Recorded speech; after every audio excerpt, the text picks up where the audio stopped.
जय जगन्नाथ सांग मैंने देखु ओ त्रिपुल एस तरफ आरआई एआरआई अमीनो ICD supervisor VAW junior assistant को लेकिन गोटे अपडेट आसी एग्जाम अपडेट। तो चलतु आम से विषय डिस्कसन करवा।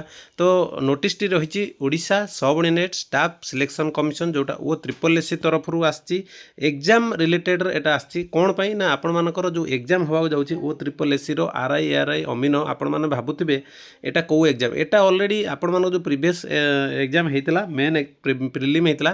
तो यहाँ हूँ मेन एग्जाम जो अपडेट नुहे यहाँ हूँ बर्तमान जो न्यू वैकेंसी आपण मैंने अप्लाई करते तो से नोटिस टी आसी।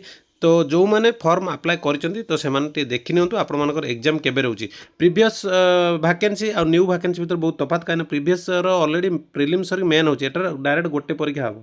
तो सही हिसाब से आपण मैंने प्रिपेयर हो जातु।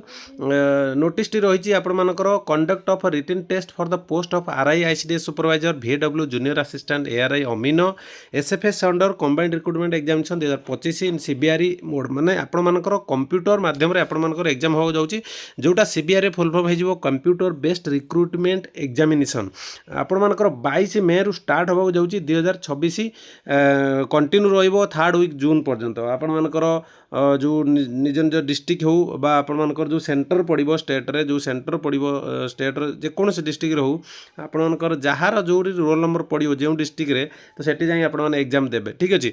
तो एमती ना कि दूर बाट पकेबो मिनिमम आपण मानकर जन्य हमर केन्द्रापड़ार पाख हो जिवो धरने हमर जगतसिंहपुर जो होता आमर प्रीवियस एग्जाम होता मे प्रिलिम एग्जाम होता आरआई रो तो मे भी सही पकई पारे ना आखपाखर कौट पकई पारे से भाई आउ कौन जार जो पाख हो से सीधार से पकई पार ना टे दूर बाट पकेब ओके।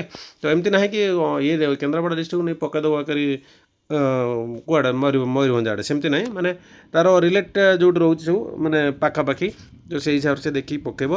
तो आपण मानकर प्रिपेरेसन 100% हवा दरकार।